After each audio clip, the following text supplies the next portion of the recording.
students, welcome to my channel. This is Dr. Kavita Chauhan from Prerna Coaching Academy. Today I am going to continue with the chapter Globalization. This is part 2 for this chapter. I have already uploaded part 1 जिसका link description box में share किया है मैंने. आप वो video भी देख सकते हैं. And I will also share the link for notes for this chapter in the comment section and in the description box. तो आप वो notes भी download कर सकते हैं. So let's start with today's class. But before that, if you are new to my channel, then do subscribe to my channel and also press the bell icon so that you keep getting the notifications regularly. Let's start India and globalization. First part में मैंने discuss किया था globalisation क्या है, globalisation की dimensions क्या है और ग्लोबलाइजेशन के कॉन्सिक्वेंसेस जो हुए, political consequences, economic consequences and cultural consequences, वो हमने डिस्कस किए. आज हम बात करते हैं इंडिया एंड ग्लोबलाइजेशन की. Globalization has occurred in early periods in history in different parts of the world. तो अगर हम पुराने समय की बात करें तो ग्लोबलाइजेशन बहुत पहले, बहुत सेंचुरीज पहले ग्लोबलाइजेशन शुरू हो चुका था वर्ल्ड के डिफरेंट पार्ट्स में. Flows pertaining to the movement of capital, ideas, goods go back several centuries in Indian history. अगर हम इंडियन हिस्ट्री की बात करेंगे तो इंडियन हिस्ट्री में भी ये जो फ्लो ऑफ गुड्स है और जो फ्लो ऑफ आइडियाज है, फ्लो ऑफ कैपिटल है, ये बहुत सेंचुरीज पहले शुरू हो गया था. अब बात करते हैं colonial टाइम्स की. When the Europeans came to our country, they came as traders. हम पोर्तुगीज की बात करें, फ्रेंच की बात करें, डच की बात करें या हम इंग्लिश ईस्ट इंडिया कंपनी की बात करें, तो ये हम जो ट्रेडर्स की बात कर रहे हैं ये हमारी कंट्री में आए थे ट्रेड करने के लिए और यहीं से ये शुरू हो गया था. उसके बाद जब ये पूरा कोलोनाइजेशन का प्रोसेस शुरू हुआ ब्रिटिशर्स के टाइम से, तो India became an exporter of primary goods and raw materials and a consumer of finished goods. So Britishers ने क्या किया, उन्होंने यहाँ से हमारी कंट्री से वो मेनली ले जाते थे raw material and primary goods जिनकी उन्हें जरूरत होती थी. अपनी इंडस्ट्रीज में उसको वो यूज करके गुड्स बनाते थे, प्रोड्यूस करते थे कमोडिटीज और फिर उनको लाके बेचते थे हमारी कंट्री में. तो इसको ऐसे उन्होंने यूज किया एज ए मार्केट. तो उस टाइम में, कॉलोनियल पीरियड के टाइम में अगर हम ग्लोबलाइजेशन की बात करें इंडिया की, तो यहाँ से एक रॉ मटेरियल और प्राइमरी गुड्स गए वहां पे और वहां से जो सामान आया वो यहाँ पे बिका हमारी मार्केट्स में. इंडिपेंडेंस के बाद लेकिन कुछ बदलाव आया, क्योंकि ये जो टाइम था ब्रिटिशर्स का, इसमें हमारी जो इंडस्ट्रीज थी वो काफी उनका डिक्लाइन हुआ. हमारे जो क्राफ्ट्स थे उनका काफी डिक्लाइन हुआ. तो इंडिपेंडेंस के बाद ये डिसाइड किया गया कि India will follow a different path and India decided to follow the mixed economy model. Mixed economy model में क्या था कि जो सुप्रीम डोमिनेंस थी रिसोर्सेज पे, that was left with the state. And state, all these resources were owned by state, and then state had to utilize these resources and create welfare institutions for the people of this country.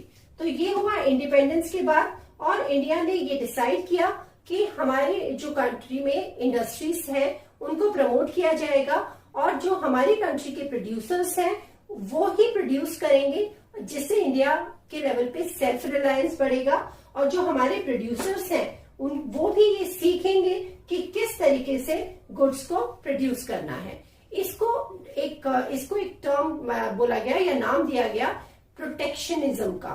तो एक तरीके से Indian policy makers ने यहाँ पे जो India की industries थी उनको प्रोटेक्ट किया और इंडिया को सेल्फ रिलायंट बनाने की कोशिश की. लेकिन इसकी प्रॉब्लम्स भी इससे बहुत ज्यादा हुई. प्रॉब्लम्स हुई लेटर ऑन, जो धीरे धीरे फील की गई.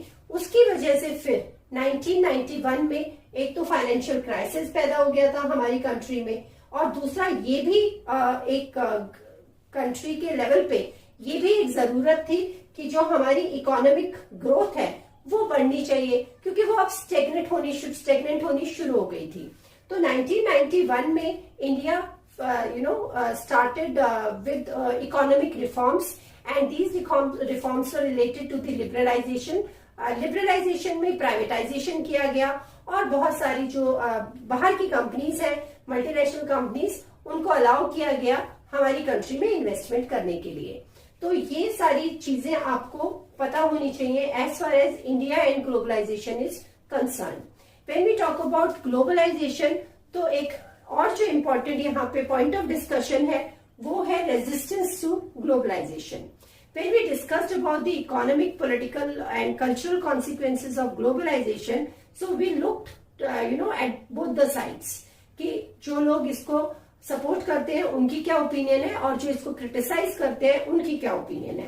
एक्चुअली वही सारी ज्यादातर पॉइंट्स हैं जो यहाँ पे भी लिखे गए हैं, नेगेटिव कॉन्सिक्वेंसेस जो हमने डिस्कस किए थे। Globalization is a very contentious subject, काफी इसके ऊपर मतलब कॉन्फ्लिक्टिंग ओपिनियंस हैं लोगों की। It has invited strong criticism all over the world.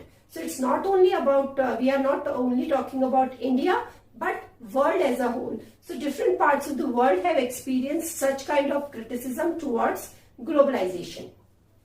It represents a particular phase of global capitalism that makes the rich richer and poor poorer. एक ये बहुत पॉइंट है जो हमेशा ग्लोबलाइजेशन के खिलाफ बोला जाता है कि ग्लोबलाइजेशन एक इस तरीके के कैपिटलिज्म को बढ़ावा देता है कि जिसकी वजह से जो अमीर हैं वो और अमीर होते जा रहे हैं और जो गरीब है वो और गरीब होते जा रहे हैं। कैपिटलिज्म की अगर हम बात करें तो ये पूरी तरीके से प्राइवेट प्रॉपर्टी को अलाउ करता है। तो उसमें क्या होता है कि not everybody has that much capital to invest. तो जिनके पास कैपिटल है obviously they only will invest and they will only be able to take the benefits out of it. तो ये एक पॉइंट है। Second is weakening of state leads to a reduction in the capacity of state to protect the interest of its poor. जो हमने पहले भी, मैंने first part में भी बात की थी कि जो स्टेट की कैपेसिटी है, स्टेट की जो एबिलिटी है कुछ करने की अपनी कंट्री में अपने लोगों के लिए, जो एबिलिटी है वो कम हो रही है, कमजोर हो रही है और उसकी वजह से जो स्टेट है वो वीकर सेक्शंस जो हैं उनके लिए पॉलिसीज नहीं बना पा रही है। These critics want a return to self-reliance and protectionism. तो ये जो critics है, मतलब ये जो लोग हैं, ये इस बात को चाहते हैं वो कि ऐसा हो कि फिर से सेल्फ रिलायंस पे फोकस किया जाए, आत्मनिर्भरता पे फोकस किया जाए, डिपेंडेंसी को कम किया जाए दूसरी कंट्रीज पे या दूसरी आप कह सकते हो जो दूसरे एक्टर्स हैं उन पे, और प्रोटेक्शनिज्म को बढ़ावा दिया जाए। Next is anti-globalization are happening and are aligned with those who hold same opinion.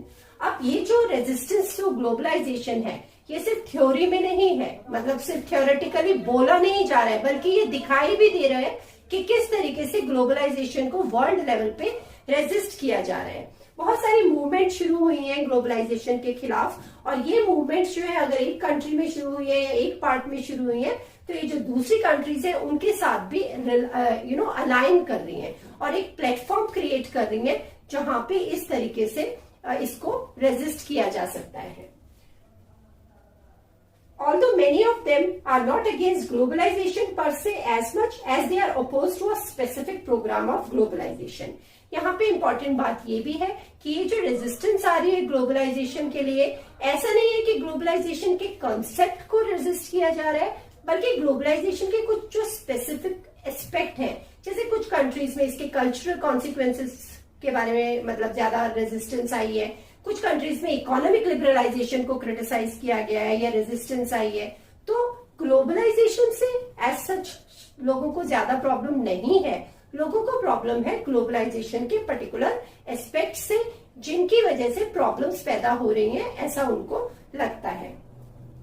In 1999, at the WTO ministerial meeting, there were widespread protests at Seattle alleging unfair trading practices by the powerful states. ये एक बात बहुत उठाई जाती है कि जो developed countries हैं, उन डेवलप्ड कंट्रीज जो है वो डोमिनेंट पोजीशन में होने की वजह से वो जो ट्रेड प्रैक्टिसेस इंटरनेशनल लेवल पे बनाई जाती हैं, रूल्स बनाए जाते हैं, they are mostly favouring the developed countries या वेस्टर्न कंट्रीज, और जो डेवलपिंग कंट्रीज हैं या जो पुअर कंट्रीज हैं उनको एक्चुअली उसका बहुत बेनिफिट नहीं होता और इन प्रैक्टिसेस को अनफेयर बोला गया है।